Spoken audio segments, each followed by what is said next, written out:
What's going on, guys? Matt Schaeffer back here with another build for you. This one is a conversion one, very simplistic one in a Tesla Model S. So let's check it out. Now, since I always start with the aesthetics, we'll start with what we did in the back. Generally, when you see a Model S trunk, this is all completely open, right? So that step up isn't here. In this case, we utilize that for our amplifiers. And we have a little false floor here that if you press down, this hinges up, and we have our Mosconi Pro amplifiers here. So we have two 4-channels in which we're running the front active. So we have the front mid-range and tweeter, and then we have the front mid-bass bridged on each Utopia M8 up front in the door. And then we have, of course, our sub output, and that's a 110, so that's a mono to the sub, and then we have a Mosconi Pico 2, which runs and amplifies the rears. And of course, we have access to all our factory fusing down there. Everything looks nice and pretty. We have a lit acrylic display in the front that says Mosconi to show the amplifier, the Mosconi amplifiers are in there. And then this customer already had this wrap on the car, and he has this decal down the side. So I basically took the design of this and incorporated it right into this to make that flow into here, and to, again, kind of make the whole car and my installation flow and work together. So this goes in here. You can still store stuff on top there. In this little corner, we have a little removable insert here on magnets. So magnets there. And we have our Mosconi 8 to 12 DSP there tucked in the corner. Very serviceable, easy to get to. And of course, we have a little badge there that tells the inputs and the outputs for anyone if they had to work on it in the future, so they understand how this is hooked up and interfaced in. That just clicks back in. You heard it snap in. Easy peasy. New floor here. There's actually a grill here for the subwoofer. This pulls out, and then we have our Utopia M 10-inch subwoofer here. And all of these lights are interconnected together, so it's RGB. They're all selectable. This can all change from a phone app to whatever color. It can fade, it can dance, it can do whatever. But this is how all this is integrated. I decided to use this space for the sub just because it really helps on the resonance of the subwoofer, which is always a problem. If you put it here, which I've done in the past, it's a great location, but it also will block the charging port for service. That side you can do it, that's where the factory subwoofer is on most cars, but in this case I wanted to do something down here in the floorboard, and it's a great use of space. You know, some people store stuff, but at the same time, you can still store stuff on top. You can still have this location for storage here. And what I did is within this design, this cool looking little design here, I actually made a removable insert. And voila, you got a charging station here for your cord. Every Tesla I've ever done, I always hunt the car to try and find this damn thing, and I can never find it. It's always in some random spot. There's never a spot. Why doesn't Tesla have a spot for this charging cable? So it was a perfect opportunity to make something to be functional within the sub box. And like I said, we on the bottom part of the Alcantara here, we have like the charging symbol with the Tesla T in the center. You can put your charging port right there. You always know where it's at. It's always in a safe spot. And boom. So this whole enclosure is stacked. I'll overlay some pictures here so you can kind of see how it's built, how I was able to get all that here. The tops are just some fascia beauty covers that are all stacked, and you know, these different lines are routed in. And on the Alcantara, we rastered in the Musaic symbol right there on top. Flat black, kept everything clean. You know, I love stuff like this because it's functional. It's serviceable. You can easily get to everything. If Tesla ever had to work on this car, this is not in the way of anything, that's not in the way of anything, and that's not in the way of anything. So you can easily service this whole car without having to remove any of this stuff. So there's the bottom of that floor. That's so the air can really move throughout this whole thing. That goes back in. There's some snow. It's been snowing out here, which is very rare for where we're at. But floor completely back in. You can throw stuff back in here. It's durable. That's why we went with like the whole carpet trim. Yeah, it looks factory and it's completely serviceable. All right, so breaking down the interior of the car. As far as the front speakers go, we have Focal Utopia set of 3-ways, and these are purchased a la carte.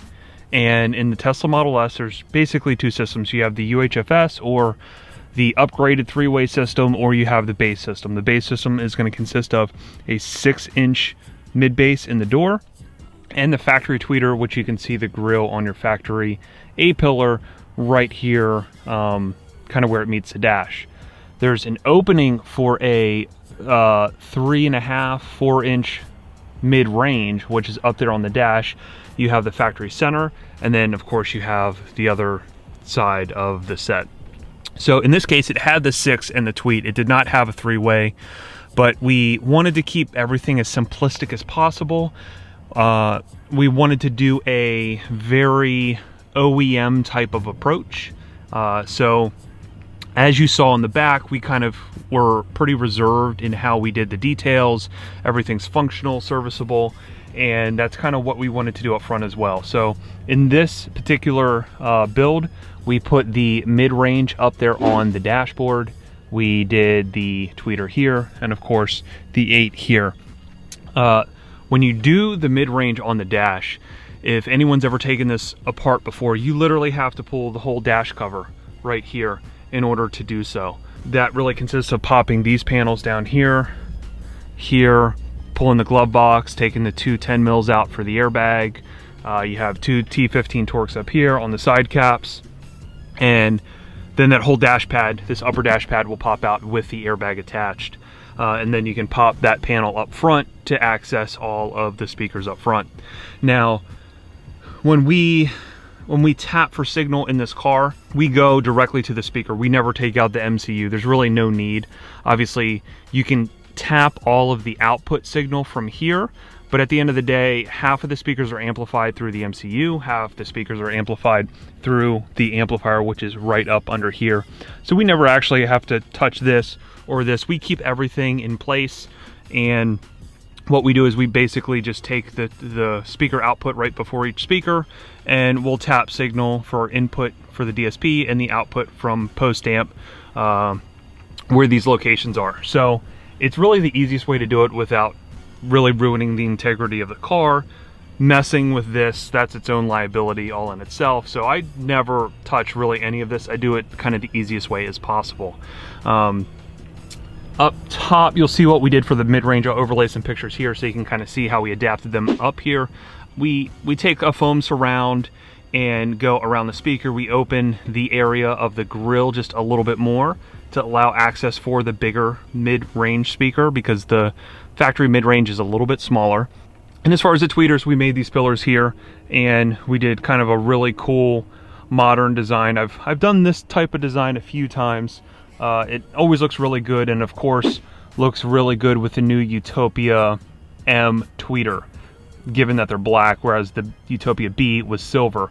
So these look really, really killer in this pillar with the matching Alcantara suede.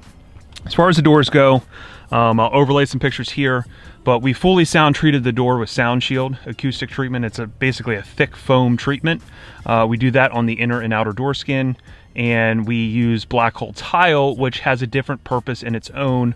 The black hole tile basically will break up some of the back wave reflections from the door speaker in the inner door panel. So we stagger those out in a checkerboard pattern in the inner door skin. That way it breaks up those reflections. We obviously have to make an adapter for the 8-inch mid bass to fit into the 6-inch location. Now, it's a lot easier to adapt a 6 or an 8 when you have the factory 8-inch speaker. The reason is because it already comes with a speaker plate, and the 6-inch, it's all molded to the speaker. So you have to make something from scratch if it comes with the 6-inch speaker in the door. And if you're quoting a job or wondering what you have in the car, you can always pop that grill. It just has some snap panels behind it, and you can just pull it, and it's either going to be a 6 where you're going to see a lot of the speaker surround, or it's going to be an 8 where it's going to take up basically the whole internal circle of that opening. As far as the integration and signal processing, we use the Mosconi 8-12 Aerospace DSP with the Mosconi remote control. We have multiple presets. We love using this little area that is really used for nothing. A lot of Model S's has just a storage pocket here.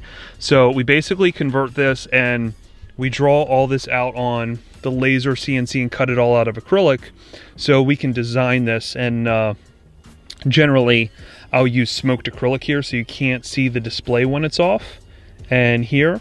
But in this case, because of the angle that you're at on this Mosconi RC with the LCD, it was just very hard to see, so I ended up cutting out the opening around the display. So I think I have a picture here, I'll overlay it if I do, but we take the casing off the Mosconi remote control, and it's just the circuit board, and it's all laser cut to fit the circuit board behind here, and that way we can make this whole thing look integrated, right? Like it's a part of the car. You have a little Tesla logo here that's lasered into the acrylic, and you know, the silver that matches the silver on the dash.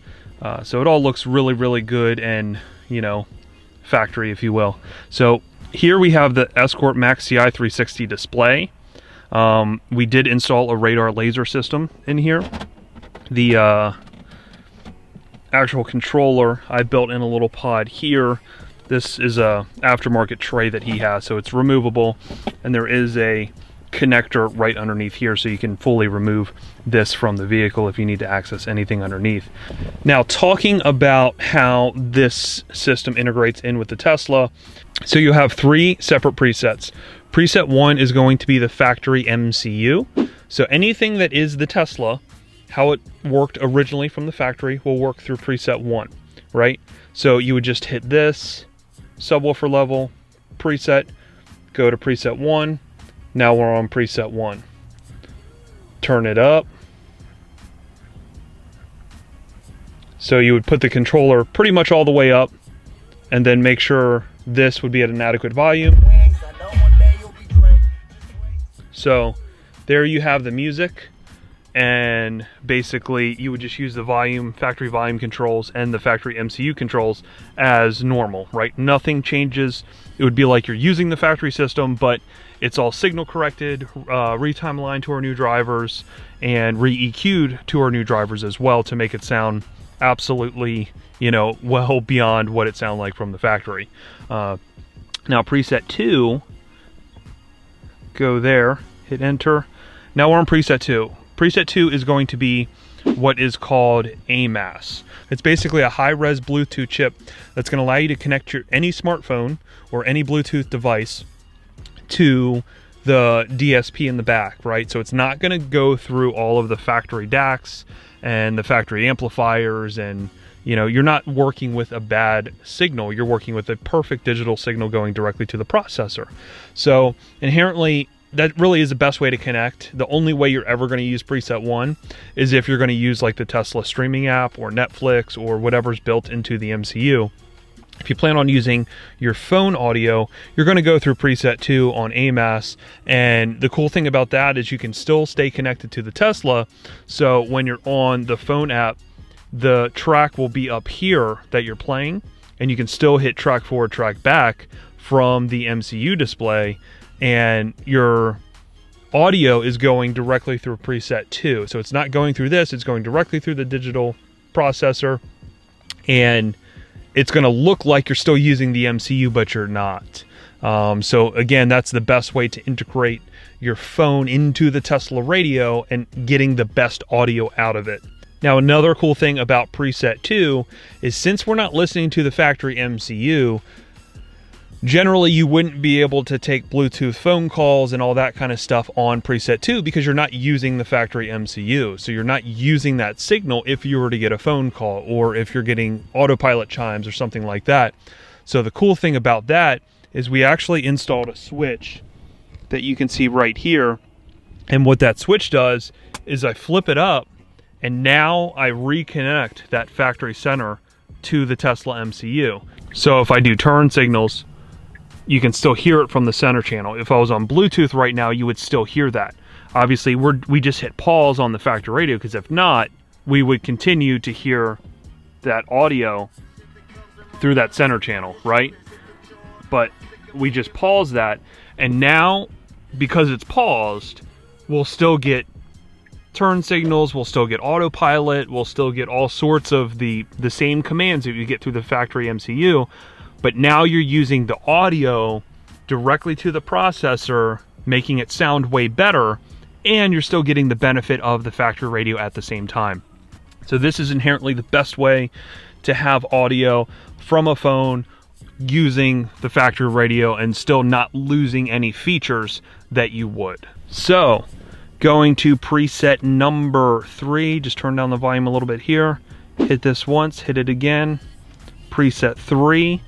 Now preset 3 is going to be an analog input to an SP2000 high-res player. And cool thing about this, first and foremost, is you can have all sorts of your regular sources that you use on your phone. Amazon Music, Qbuzz, Spotify, Sirius, Tidal. You can really, it uses APK files, so you can download any app to put on here, right? So the benefit with this versus a phone is this has some of the best DACs built into it, really in the world, from any kind of player. So this is, the sole purpose of this unit is meant to break down that digital file. So the separation, the width, the depth, all of that stuff is going to be inherently way different on something like this versus your phone.